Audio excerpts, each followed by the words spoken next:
Before we start today's episode, I want to give a quick shout out to Zencaster, which is a podcaster's best friend. Trust me when I tell you this, Zencaster is like a Shopify for podcasters. It's all you need to get up and running as a podcaster. And the best thing about Zencaster is that you get so much stuff for free. If you're planning to check out the platform, then please show your support for the Founder Thesis podcast by using this link zen.ai/founder thesis. That's zen.ai/founder thesis. Hi, I'm Sandeep, co-founder at Dezerv. एक minute रुक जाओ, ready होने दो। चलो ये कर लेते हैं। This could be a great intro. Hi, I'm Akshay. Hi, this is Saurabh, and you are listening to the Founder Thesis podcast. We meet some of the most celebrated startup founders in the country. And we want to learn how to build a unicorn.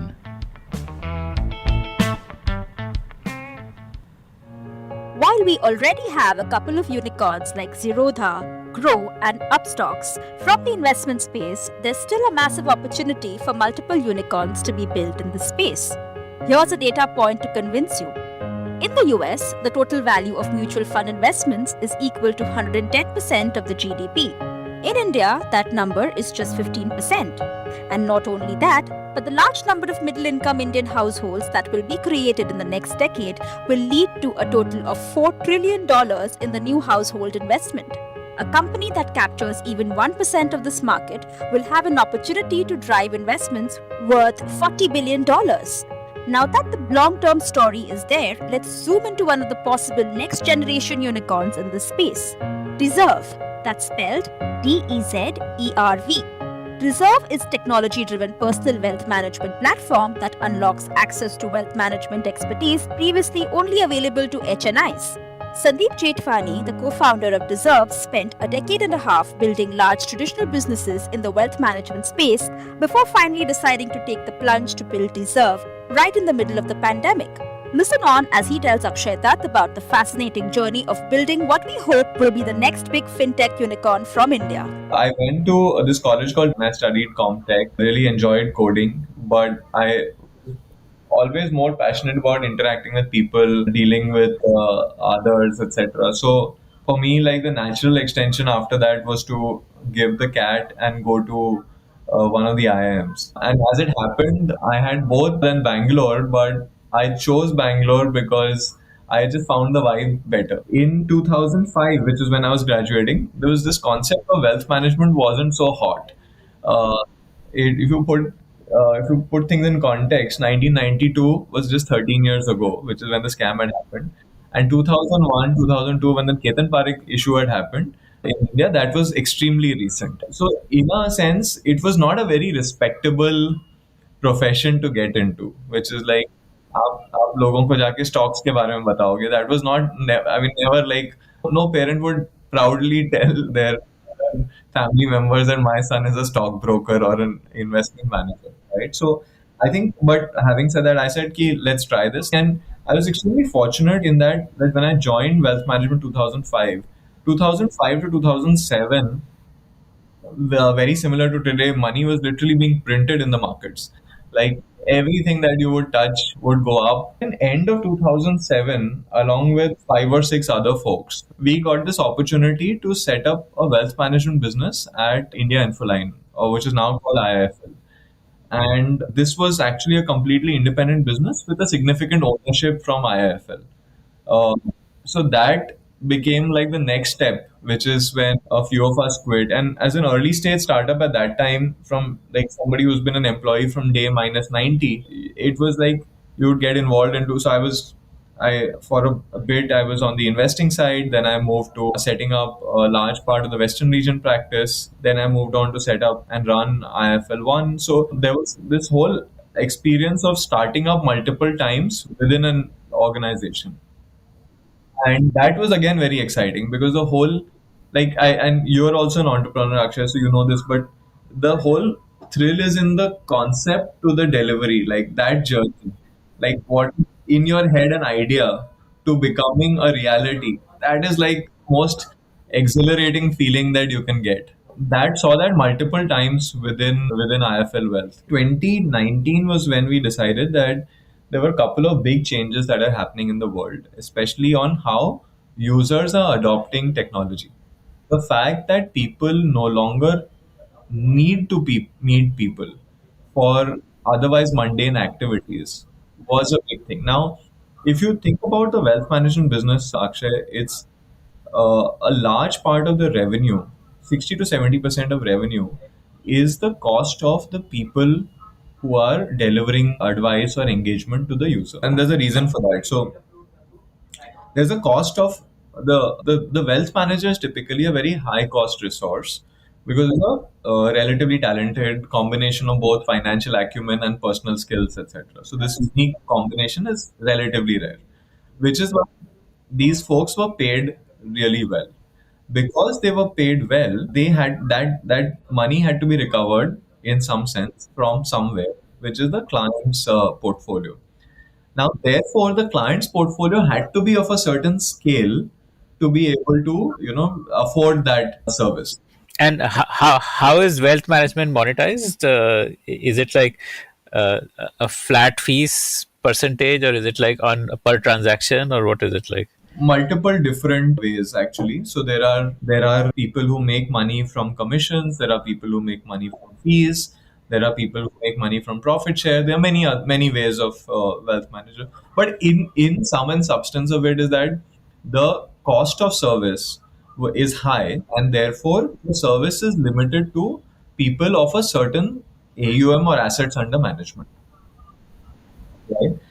And the only way to break out of this and this like restricted, like almost club like thing was to use technology to deliver the same thing to many people. Okay. Now in 2019, we were seeing early signs of that. We were seeing that there is and that time it wasn't such a big thing, but there was a company called Zoom, which was talk to people, and we were like, oh, this is interesting. Like, this will be something powerful. And then Microsoft was embedding Teams at that time, etc. So all of this was going on. We were in February of 2020 when we were like, okay, now let's do it. And bang, COVID hits at that time. February, March, the whole world tosses up, and we think that we owe a responsibility to our clients at IFL. Let's hunker down. Let's spend 2 months and see this issue through, and then we will do this. Because again, that same thing, like you manage money for these people for the last 14, 15 years, you feel like this is not a great time to leave them in the lurch like that. Yeah, they would anyway be panicking. So much uncertainty. Now, what we did not realize is this was not a 2 month thing. We March 2020, we said let's hold it, let's revisit it in April. But suddenly, before you knew it, we were in September, October of 2020. That is when we said, "Up now, this is it." Like and things had seemed to have passed at that time. First wave was over, things were getting better. We said now is the time to do it. So that's when we told I affirmatively that we will exit because of the fact that we were in senior positions. I was on the board of a couple of their companies.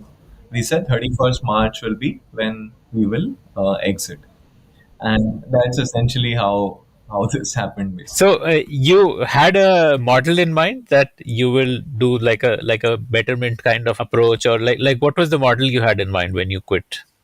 So, to be really honest, Akshay, as much as I'd like to say that I had a model, I didn't. It was the fact that the core idea was that in India, high quality wealth management advice or money management advice is not available.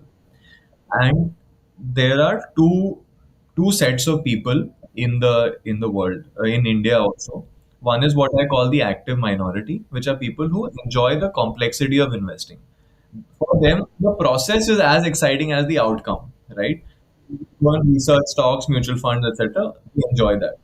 Then there was this whole silent majority, which were people who couldn't wrap their head around this or didn't have the time or the inclination. And in some sense, I was also one among them, right? I would love it somebody else handles it for me. I don't want to look at it.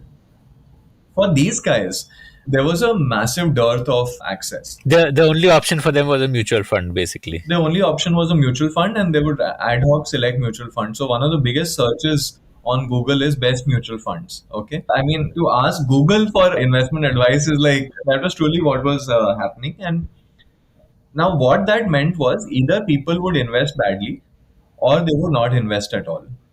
And in either of those two situations, Akshay, you are ending up with a suboptimal outcome.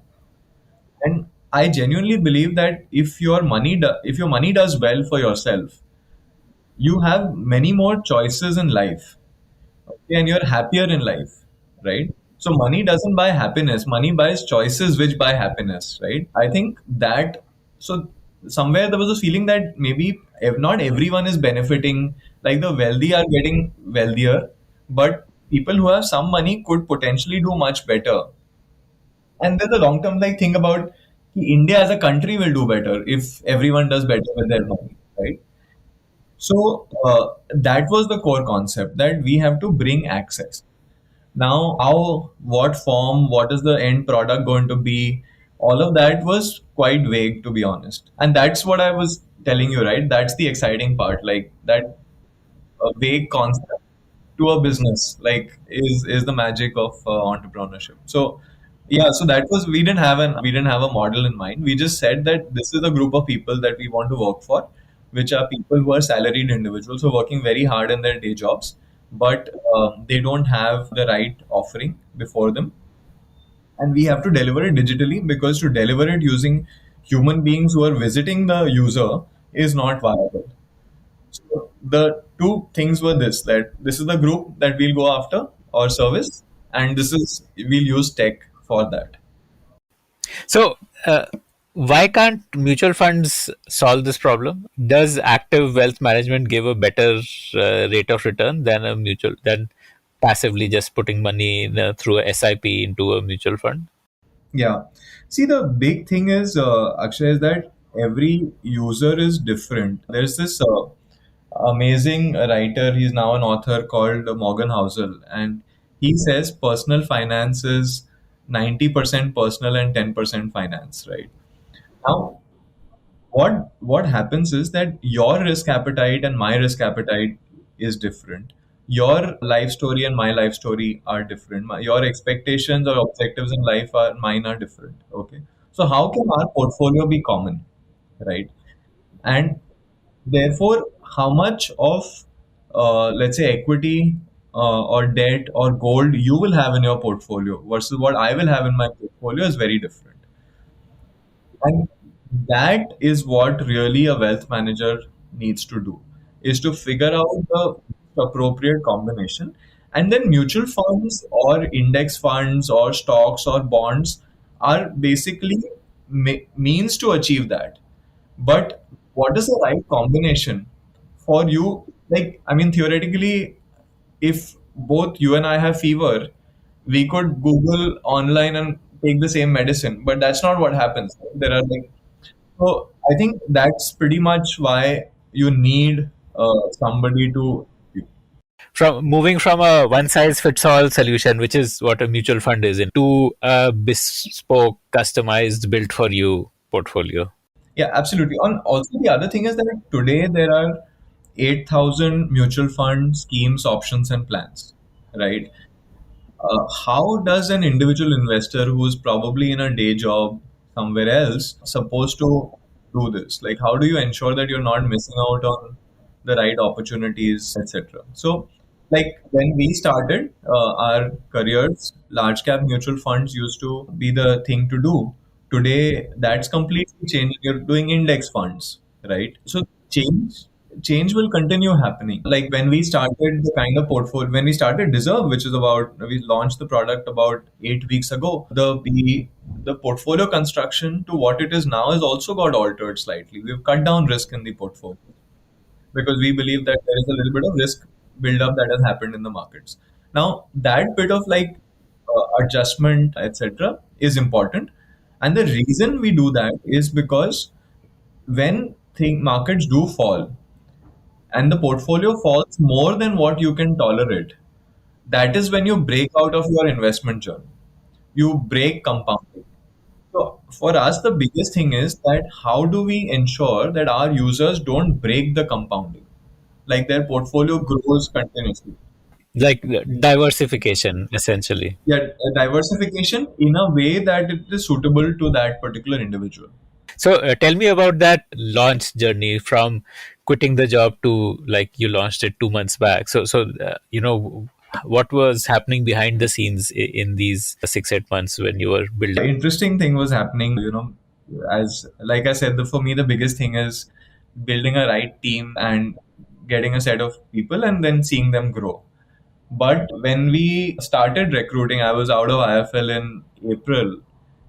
Again, April, May, June was the second wave that hit. And when you're hiring for a startup, and again, this is you'd like to build a personal rapport with the person you're hiring, because at the end of the day, if not, it's a founding team, and it's also that you're hiring for the attitude. It's not only hiring for skills, right? And if you're hiring for attitude, how do you hire for attitude without meeting that person? This is massive, very hard. Like uh, in a normal situation, I would spend like 8 9 hours just talking to that person over a couple of meetings, over coffee, beer, etc., and then figure out whether we want to work together. It's almost like the courtship and dating method.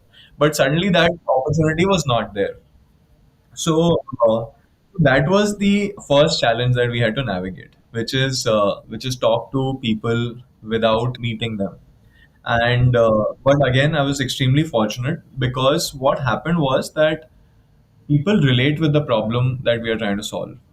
That the fact that high quality advice is not available to people who don't want to manage money themselves. In fact, the exciting thing was that a lot of the potential team members that I was talking to were also people who felt this problem immediately. They were like, yeah, this is my problem. Like, everyone is telling me that go buy mutual funds, SIP kar lo, ye kar lo. But I'm like not able to figure out ki kahan se shuru karu, what should I do, etc. That became like strong. I mean, it aided our ability to hire high quality talent. And the second advantage we had was people wanted to work with experienced founders. Like that, something definitely that played into our strength. We had run businesses before, not as entrepreneurs, but as intrapreneurs, if you will. And that really made it much easier. So the first couple of months was getting the team together. But before you started getting the team together, you must have firmed up on the product vision, right? The product that you want to build. What was that? Because when you quit, you were pretty open about what it is exactly. I mean, you knew the problem, but you didn't know how you'll solve it. So tell me about figuring out how you'll solve. So it was both happening in parallel to some extent.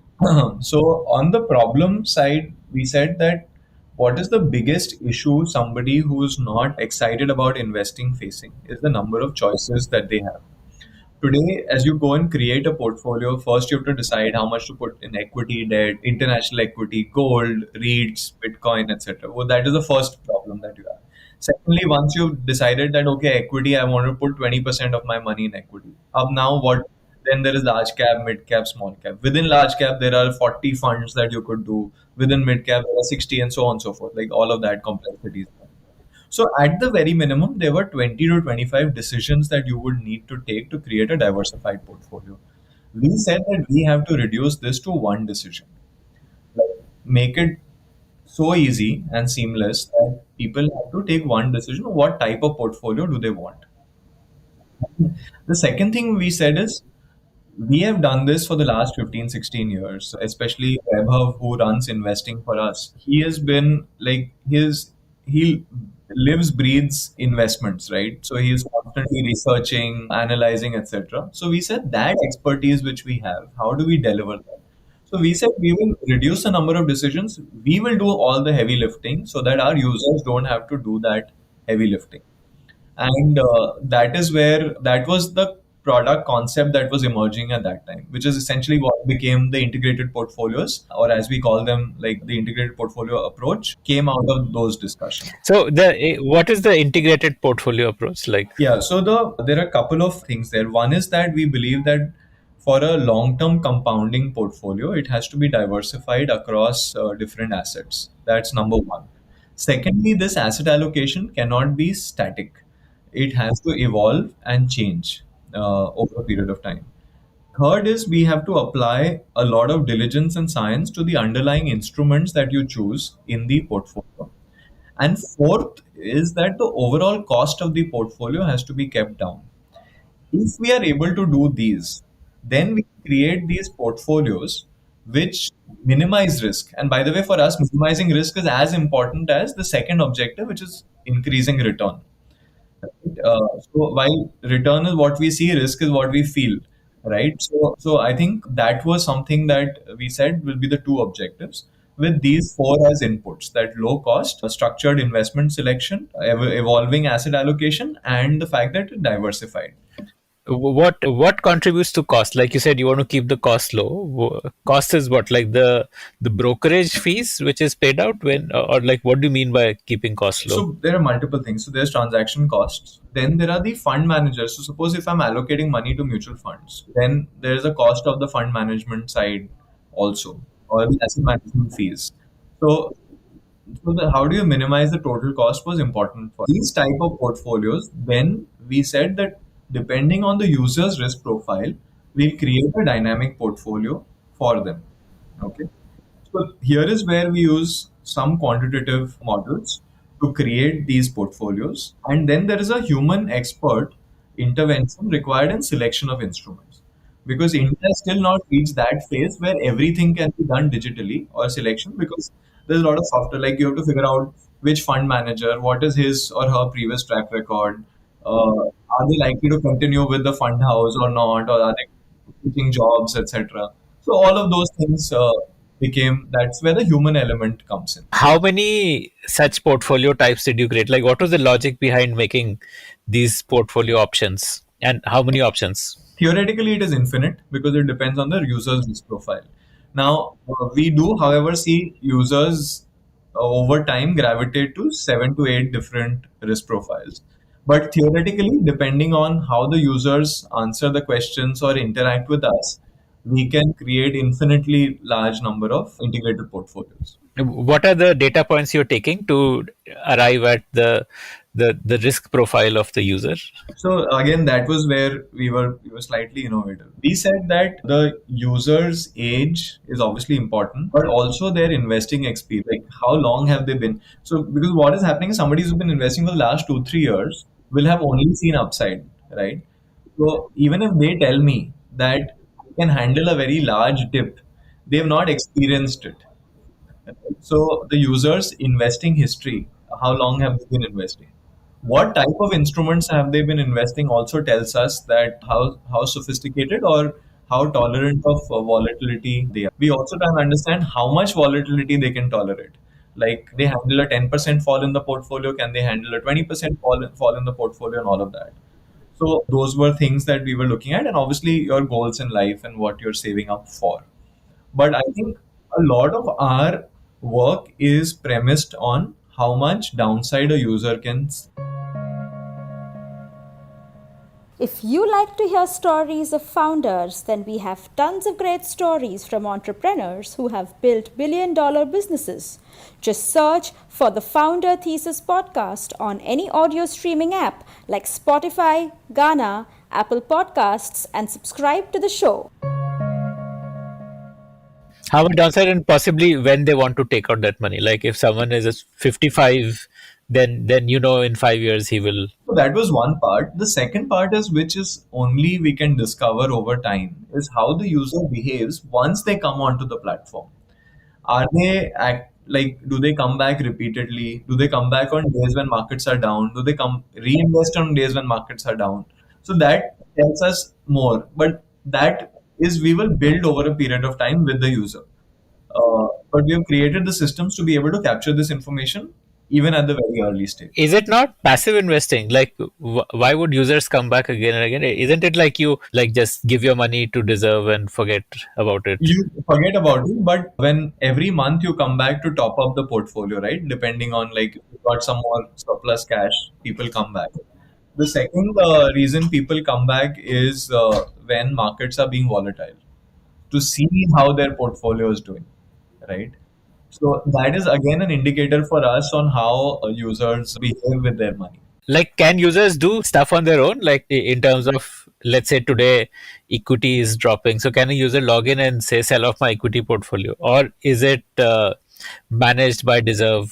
It's managed by Dezerv. In fact, that's where we're different than the other well tech platforms. In the other well tech platforms, you are expected to manage it on your own.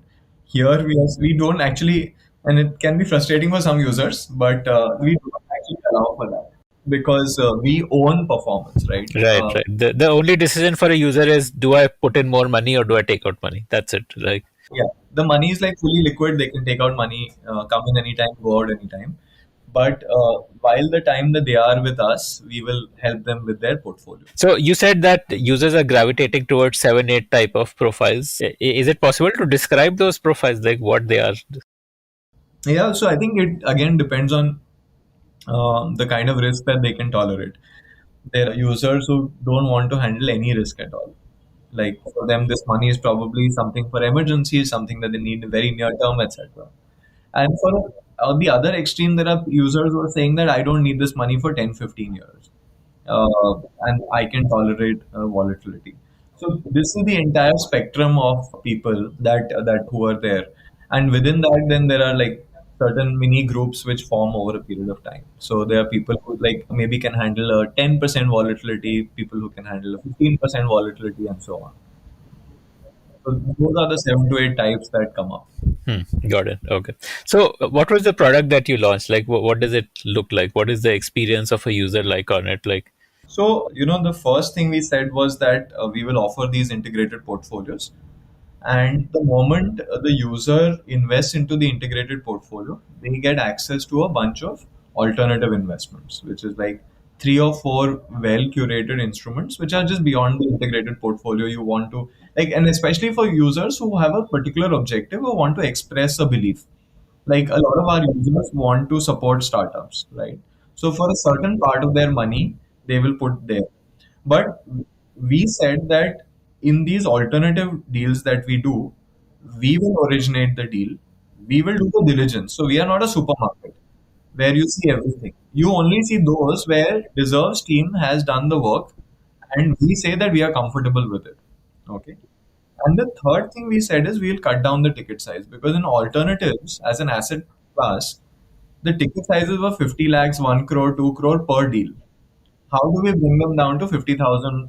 And that requires us to work a lot with the person who's issuing that instrument, which is what we will do. So that was the alternative side. So the users come in, invest in the integrated portfolio, get access to alternatives. give me examples of alternative investments. Like, what are they? So we've done high yielding fixed income where bonds which are giving 10 to 11%, but again, we are comfortable with the credit risk. We've done global assets. We've given access to Indians to fund managers, which Indians do not have access to right now. We have done a bunch of pre-IPO transactions. Again, very selective on that side because pre-IPO by its very nature is illiquid. It's locked in, and therefore you have to be very sure that you'll do well with it. So those are the But pre-IPO means that it's just a matter of like a month or two before it becomes liquid. No, it takes about 6 to 12 months for the company to list, and then so which is why it's a long holding period. And what we do is we do tell the user. Sometimes we tell the user this is not suitable for them, and that is the responsibility, the fiduciary responsibility that a wealth manager should have, is to tell the user that yeah, it seems exciting, but this is not right for you, or this is too risky for you. Obviously, the user then finally can pull the trigger if they want to, but the power is in their hand. So, this pre-IPO investing is what you're talking about when you say investing in startups. So that was this whole integrated portfolio almost, but we do make everyone do the integrated portfolio, right? Because that is the core part that you have to begin with. It's all good to do all this exciting stuff, but the first thing that a user must do is the integrated portfolio, which is the starting point of their investing journey with us. So this was happening, but then we realized that we should also offer the user the comfort of reaching out to somebody in case they have a query, have an issue, etc. And we created this group of member partners, which are these folks who are digitally via the platform and integrated with WhatsApp, are available to the user.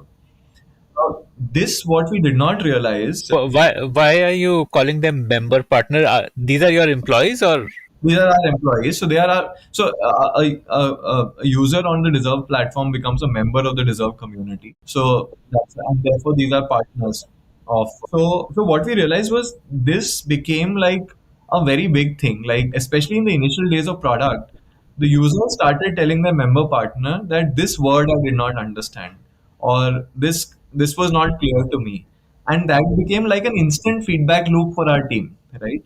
Every night, the member partners list down the typical questions that they got and they tell us. Within like 3 4 days, the product changes to address that issue. And which is why today our onboarding is very because of the fact that these member partners collected feedback, live feedback from the users.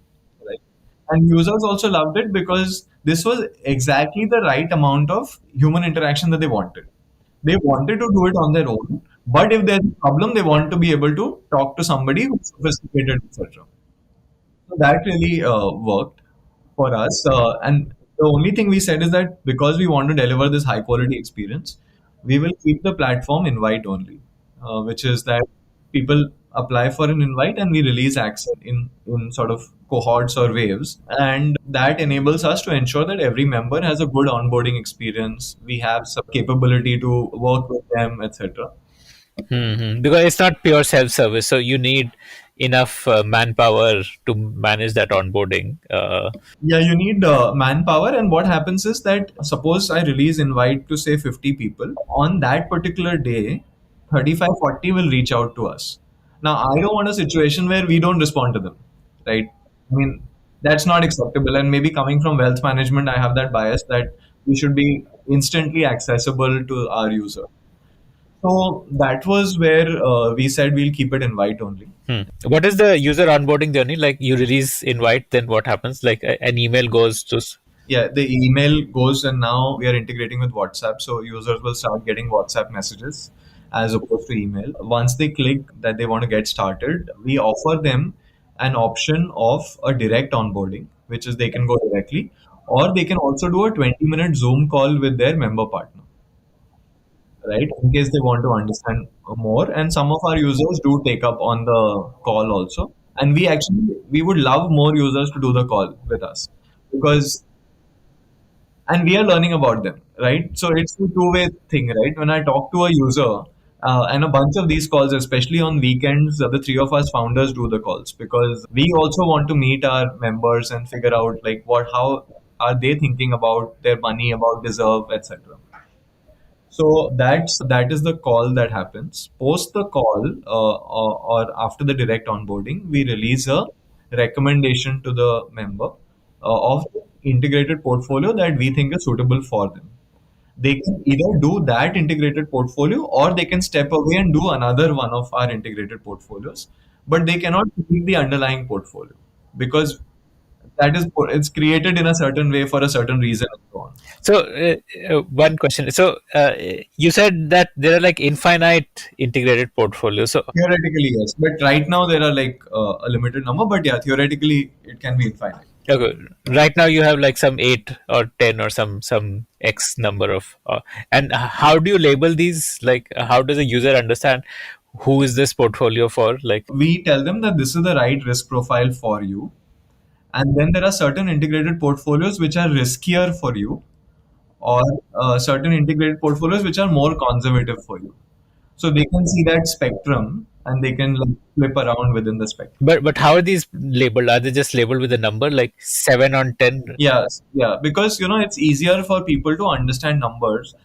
We initially experimented with 7 to 8 names, okay, and then we realized that we are creating more effort for the user. Yeah, because he doesn't know what the name implies. What the name is and everyone's perception of, let's say, if I say this is a cautious portfolio and this is a confident portfolio, like how you like understand. So it's very complex. So we said we'll make it numeric, and users immediately. And again, this was feedback that came from users. So you invest in the integrated portfolio, you become a member, and then you get access to these alternatives. And how do you monetize? Like, do you have a membership fees that you charge, or is it a commission on, or what is it like?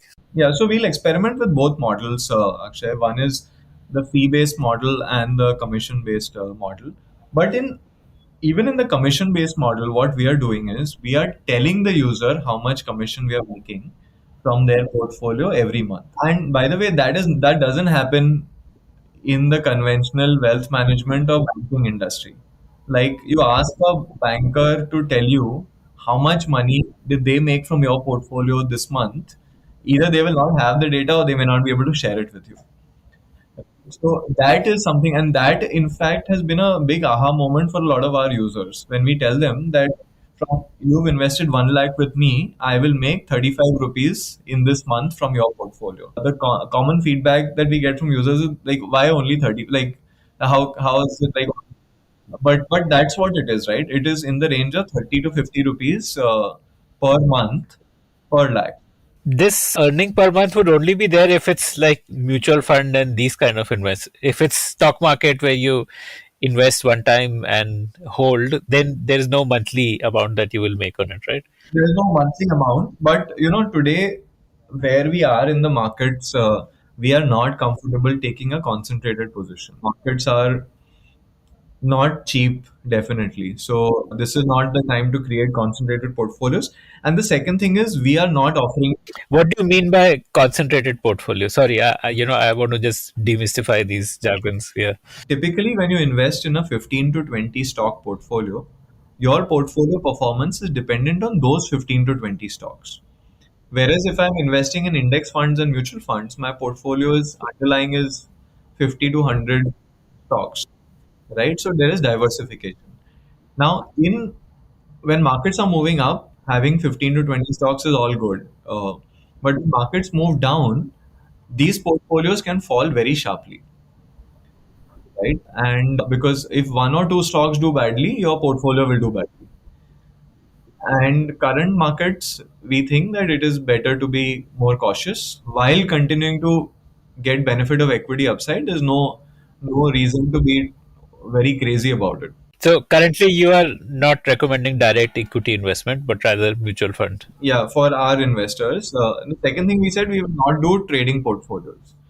We are not running a trading portfolio. In fact, I wrote about this recently, where there's a thrill of the chase, right? Which is what happens when it comes with trading.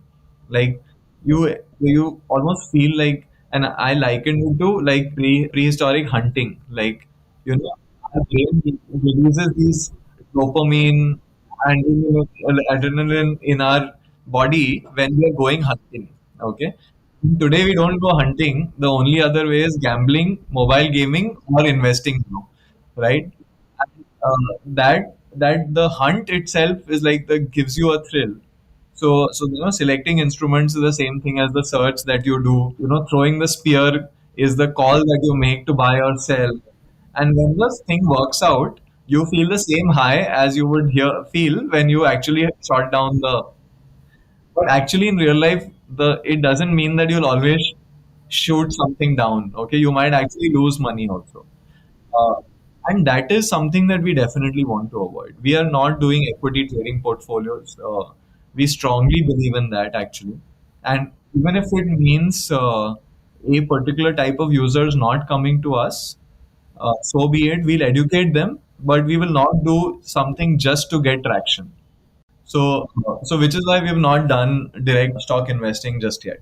And so once a user selects his portfolio, then they do like a bank transfer or UPI. What like all these options? Yeah, so they select the portfolio. We use the BSE Star platform at the back end. So the money goes directly to BSE Star.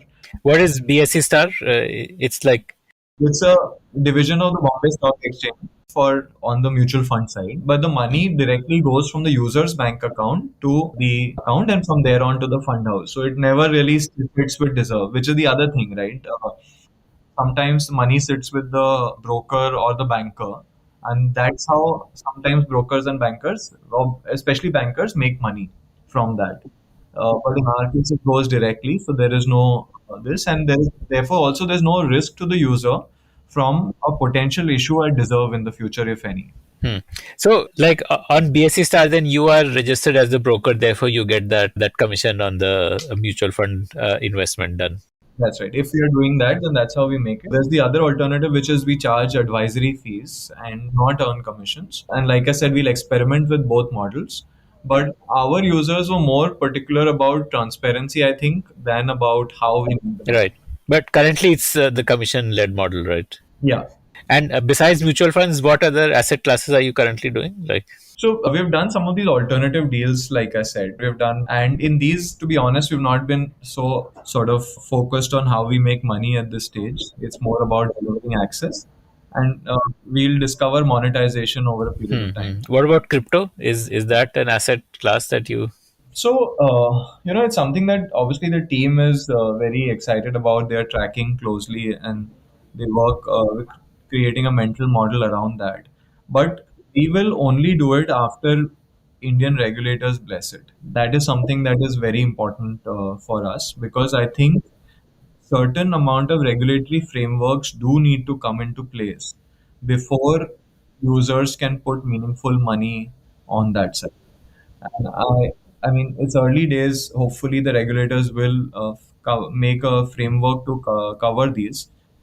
But till the time, because unless that happens, the custody of the assets, the cost. So, for example, look at mutual funds and stocks and etc. Highly regulated, as you know exactly how much money your distributor is making, etc. I think that level of transparency needs to come in on this side before it becomes a asset class that we can, thump the table and recommend to our users. How would you suppose in a couple of months crypto regulations come in, and but how would you actually do that? Because say you can access equity through mutual funds, and which makes your life easier, but if you had to do crypto, then would you maintain it on your own wallet and that safekeeping of that, and or would you look for a mutual fund like instrument on crypto space which gives a diversified exposure to like a number of. Exactly. So we would go for a managed crypto solution, which is where an expert is managing the allocation across different currencies, as opposed to telling the user that do this particular currency or that one. Are there any such instruments existing today, like a managed crypto, like a mutual fund equivalent in crypto space? I think globally they are. So, which is why if we do it, it will be a part of our global asset platform. Globally, we are beginning to see some of those. Okay. So your global asset platform, like how do you make that happen? Like you're saying that someone could invest in Tesla or Apple stocks. How do you make that happen? Like, No, so we are not doing that actually. What we are doing is we are identifying high quality fund managers which manage money for typically large institutions like 70 to 80 billion dollars, etc. Now, most of their funds are accessible to people who will put in $1 million per investment. What we are trying to do is to get them down to ticket sizes of 500 to $1,000, and then make them available. Now, the reason we are going with fund managers as opposed to recommending individual stocks is that it's all very good to recommend individual stocks when markets are going up. Uh, but you do need, and secondly, what we end up seeing is that users end up buying stocks that they know about. yeah, Apple, Tesla. Yeah, yeah.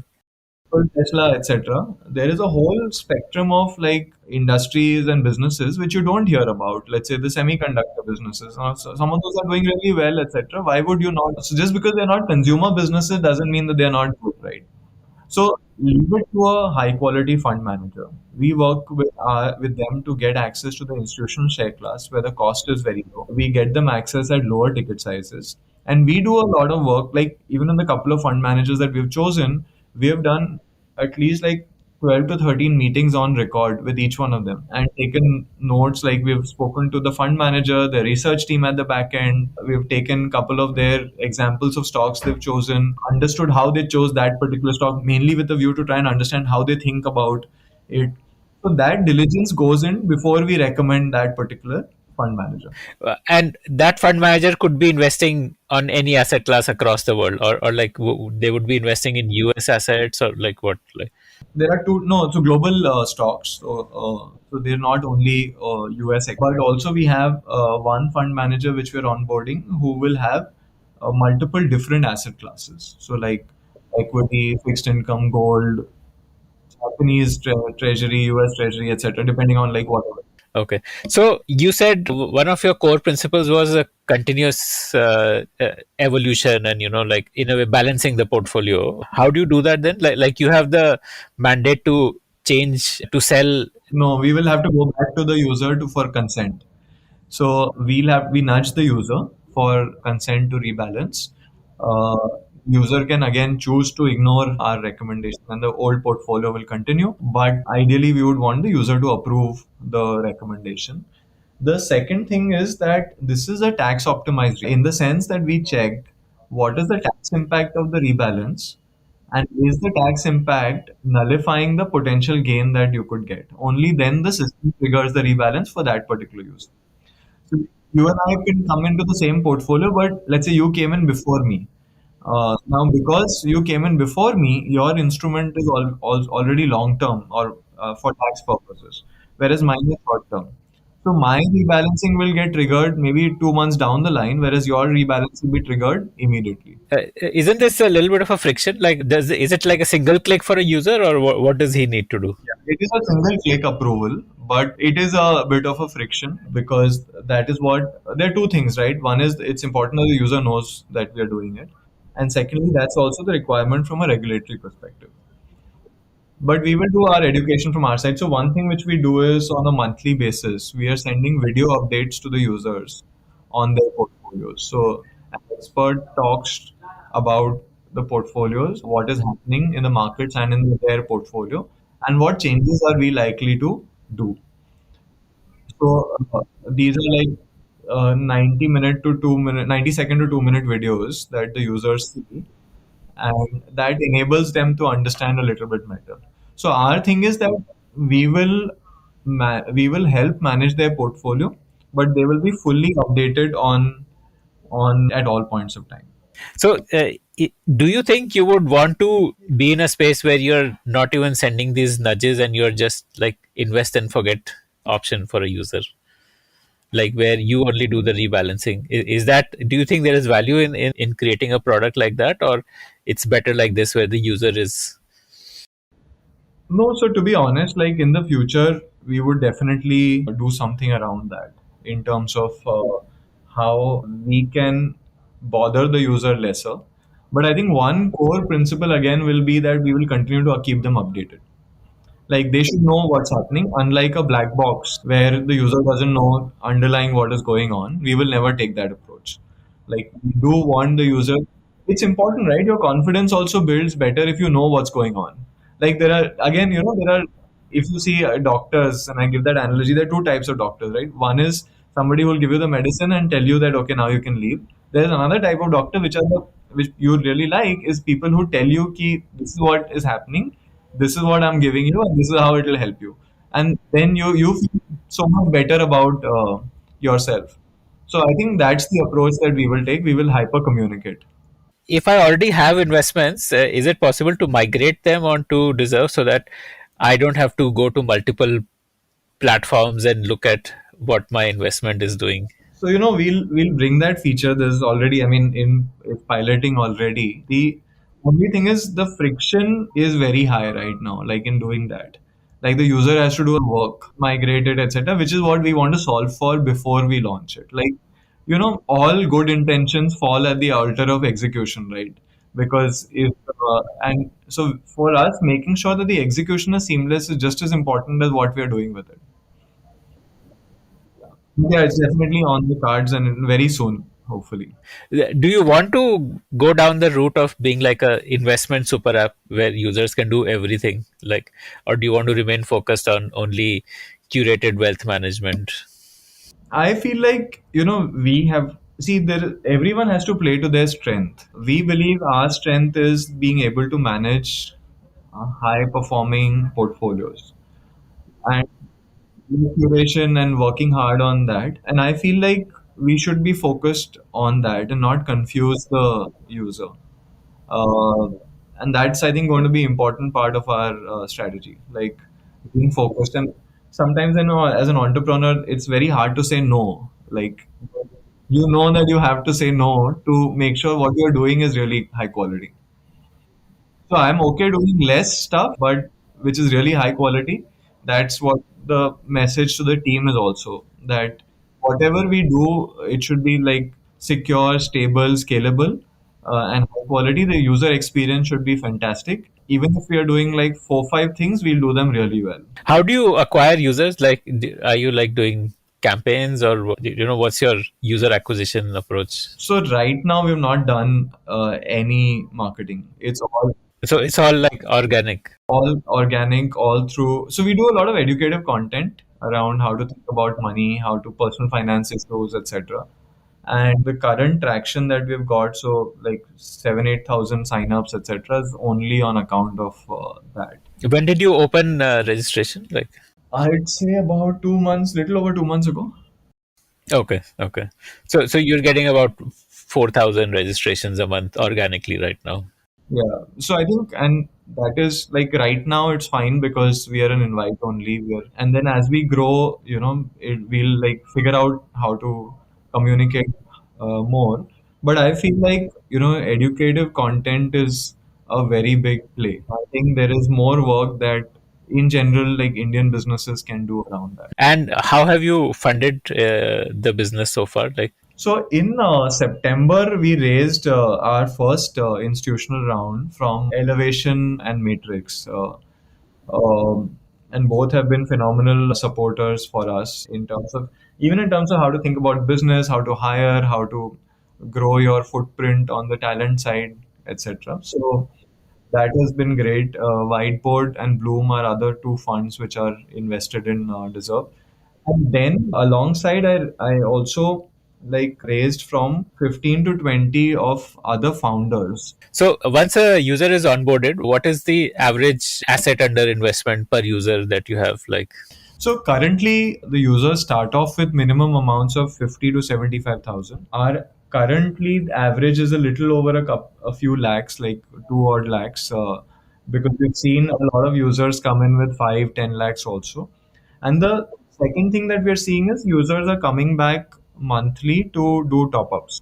So close to 50 to 60% of the users, without a nudge from our side, are coming back to add on to their portfolios. what do you think could be the size of Deserve? Like, how big is that addressable market, so to say? And I mean, maybe there would be some comparable ratio in the US, like what percentage of investment goes through managed platforms versus what percentage goes directly into mutual fund, what percentage is directly into equity by users themselves. Like what is the split in that, and what do you see will happen in India, like going ahead? What kind of trend do you think will be?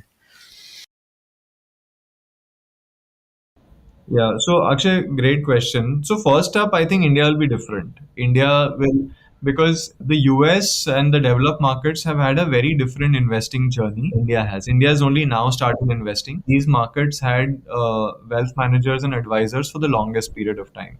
So if you look at the US, there are nearly 4,000 advisors per million households.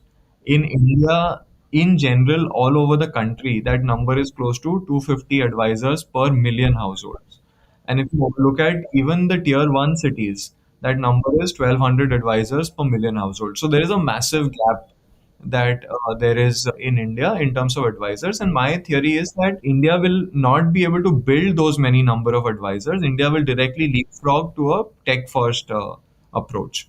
So that is the first part of it. The second part is that if you look at the salaried, so there are currently close to 95 million households in India, which on average make more than $10,000 or 7.5 lakh rupees of income.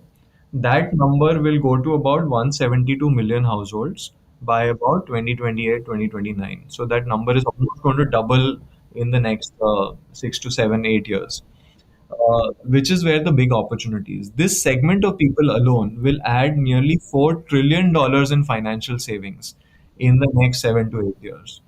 Now it remains, I mean, it's our job to ensure that we capture a large part of it. Even at like 1% of $4 trillion is $40 billion in AUM, right? So it's about like how well we are able to do. Obviously, we believe this is a massive opportunity that is before us and in general before the investing space in India. And the one comparable number which we can look at is that India has mutual fund AUMs of 15% of GDP. Okay. That data for the US is 110% of GDP. Now, India is at a point where GDP is growing. The 15 number is going up to 110. So I think there is a massive opportunity across the board.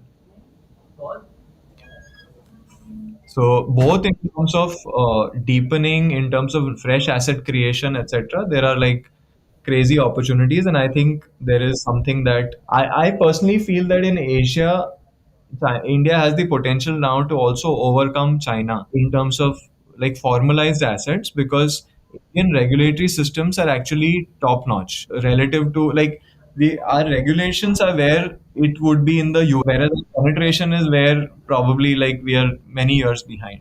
So I think that's the exciting opportunity. Indians, when they put money into something, they know that their money will not be destroyed. So that's where I think the exciting is. The framework is all there. The India stack is there. The wealth creation is happening, and the financial asset formation is happening. Now it's about deserves opportunity to figure out how much we can capture out of it. Don't you think, like, if you want to be like a behemoth in investing, it would be best served as part of a bigger, like, say, a Paytm or a Phone Pay, or one of those household name fintech companies, like, because that's where the trust comes in automatically, the distribution scale comes in. Obviously, I think, at the face of it, it seems logical. But if you think a little deeper, Akshay, I think the question is that what does a platform stand for? Like, how many different things, like in the mind of the user, as especially the market matures, specialization begins to kick in. And we will be specialized investment experts on the platform, and that is our brand positioning, that is our message to the users also. Whereas if I would tell them that on my platform you can do everything including investing, that's a very different approach to go after. So I think obviously Paytm, PhonePay, etc. will scale their investing offerings for sure, and they will do really well. But I think there is a space for a standalone investment specialist. And what we do have to work on is on the trust. And frankly, trust compounds over a period of time. I think you can't hack trust. You has to build over a period of time. You have to continuously do the right stuff month on month, quarter on quarter, year on year. And before you know it, that trust becomes a massive snowball. So it's just about for us, I think, spending the next couple of years building trust. Growth might come before that, but true trust will take a couple of years, and there is no shortcut to that. So I think we are like here for the long haul. We are sufficiently well capitalized thanks to last round. So I think from that perspective, we have the ability to keep going for many, many years ahead. Okay, what is your total assets under management today, like? We would be just touching about 200 crores right now. It's early days, but I think I've been very happy with the fast scale up. Some of it is also because people see us as being from the industry and therefore slightly more trusted. Uh, we have people from the financial investing industry who are investing with us.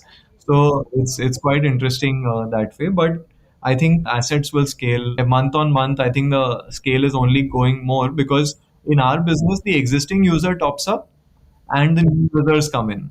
So it's not a transaction platform, it's an investing platform. So AUMs keep like growing and also assets automatically grow because markets are like moving up over a period of time. What do you estimate it will be, say, end of next financial year, your AUM, March 23, like a year? And In rupees, this would be about 5,000 to 7,000 crores. give me a context. What does this number mean? 5,000, 7,000 crores. What are similar companies which have similar AUM? Like, See, data is not available in the industry, Akshay. That is a challenge. But if you or let's say in a mutual fund perspective, like, say, So the mutual fund industry is 3 lakh crores right now. So it's a small fraction of that. Wealth managers like, so recently Anand Rathi got listed. It's a 30,000 crores of assets, etc. So there are like different benchmarks that you can look at. But I think it's very hard to compare because 2 years later, the investing space will also be much bigger. So I think investing space will grow like at a clip of my theory is 25 to 30% year on year because 7 to 8% will come just on account of market growth. The remaining is 15%, which will come because of incremental assets coming in. So that's why I think 20 to 30% will be like easily possible. If you like the Founder Thesis podcast, then do check out our other shows on subjects like marketing, technology, career advice, books, and drama. Visit thepodium.in, that is thepodium.in for a complete list of all our shows. Before we end the episode, I want to share a bit about my journey as a podcaster. I started podcasting in 2020, and in the last 2 years, I've had the opportunity to interview more than 250 founders who are shaping India's future across sectors. If you also want to speak to the best minds in your field and build an enviable network, then you must consider becoming a podcaster. And the first step to becoming a podcaster starts with Zencaster, which takes care of all the nuts and bolts of podcasting, from remote recording to editing to distribution and finally monetization. If you are planning to check out the platform, then please show your support for the Founder Thesis podcast by using this link, zen.ai/founder thesis. That's zen.ai/founder thesis, founder thesis, founder thesis, founder thesis, founder thesis, founder thesis, founder thesis.